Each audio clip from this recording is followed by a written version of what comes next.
What is up, everyone? Check out the Comic Outlaw on YouTube. Drop us a like, subscribe, or just hit us up. Yeah. And we're doing part 2 of Maximum Carnage. Yes, and this was continued through different iterations of Spider-Man. This is the Web of Spider-Man 101. And Carnage has Jameson. And soon he'll have Spider-Man. And let's let this rumble begin, shall we? Now, the last time we started off, we were wondering where Carnage was. And he was with J. Jonah Jameson, but right now Spider-Man's hurt, beaten, had his ribs shattered in by that doppelganger. And he's in very bad shape right now. He's in a lot of pain. And these hoods are all around him thinking that it's Christmas time that they get to get rid of Spider-Man. But Spider-Man's right when he needs help. 2 guardian angels show up. One of light, one of darkness. And I'm talking about Cloak and Dagger.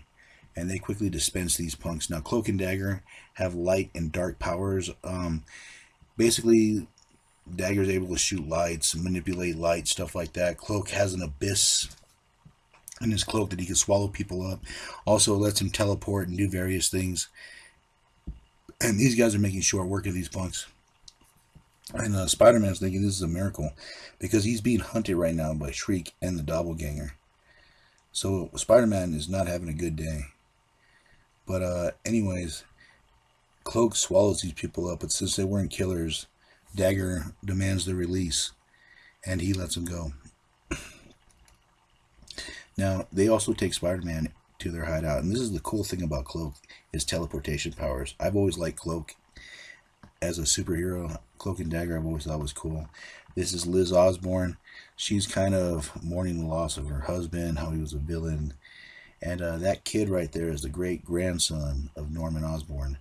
And boy, doesn't he have the look, huh? You see a little Green Goblin in him. But anyways, like I said, Shriek and the doppelganger are looking around. And, Shriek finds, the spot, and the doppelganger just throws her off. But she knows that she can protect herself with her sonic energy blast. And I think she realizes the creature knows that, too. The creature has base instincts, but it knows not to hurt its master. Of course, Carnage makes his way out of the bugle, giving J. Jonathan more of an ultimatum, telling him that he wants Spider-Man and Venom, or he's just going to keep killing people, and basically doing what Carnage does. And J. Jonah Jameson is going to print this, of course. And now, Cloak and Dagger, they heal Spider-Man a little bit. They couldn't heal all of his ribs, but they healed some of the damage, making him able to move a little bit more. The healing powers of these two are undetermined right now at this point. They're barely learning about their powers. And of course, like right when they have a moment of a rest, the doppelganger comes in. And interesting that he has a barbed wire webbing. Really, really cool. And of course, the fight starts again. Now, the interesting thing we find out about Shriek is that Cloak and Dagger actually created her. I guess she spent some time in Cloak's cloak. She was a murderer. She managed to escape, and it warped her. And it also gave her powers, surviving that dark void. So they're going to square off right now, Spider-Man, Cloak, and Dagger. And are you ready to rumble? Because it's about to go on. And of course, Spider-Man kind of jumps for the doppelganger. And they're trying to figure out who Shriek is. Cloak has a sense of her, that he's escaped, so he kind of knows her essence. And she tells him, yes, I've got my powers through them.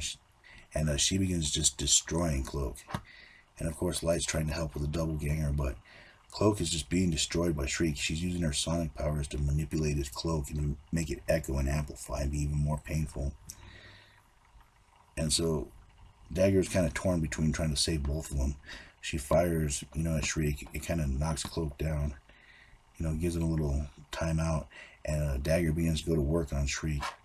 And Cloak tries to help Spider-Man by pulling the doppelganger off. And right when they think they have the advantage, Carnage just appears. And of course, he murdered the rest of the punks outside, telling them where everybody was. And Carnage is a little upset, of course, because they went after Spider-Man alone. But not to look a gift horse in the mouth, he looks past that and decides to kill Cloak, Dagger, and Spider-Man. And the fight ensues. Shriek tries to blast one off. Spider-Man does his classic webbing in the mouth and the face. Doesn't last too long. Carnage goes after him, and you got to remember, Spider-Man's still injured. And he gets captured by Carnage.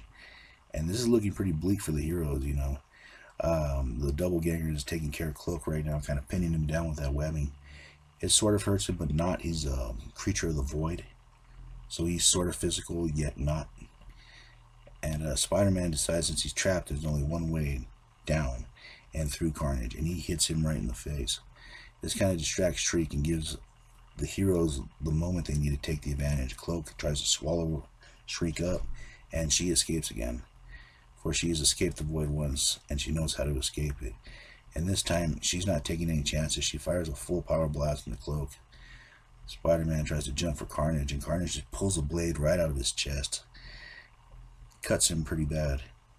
And Spider-Man's just getting injured all kinds. But this is who Carnage is. Carnage has, symbiote has a lot of ability.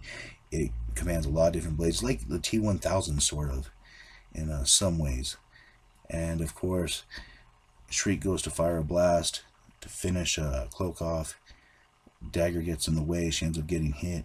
And we have the first victim of our war. For Dagger is gone. Disappeared in a flash of light. And Carnage, of course, picks up Shriek, gives her a nice little slap on the face to wake her up, grabs a double ganger, and this mass murdering mayhem carnival continues as they go off to New York to kill more. For Spider-Man, and especially Cloak, who is lost, screaming out her name, Tandy, Tandy, for she has vanished into the light. Will she ever return? Will they avenge her death? Maybe we'll find out, maybe we won't. But in the meantime, another ally appears, Venom, the lethal protector, and he's taking care of business, basically just killing off some hoods.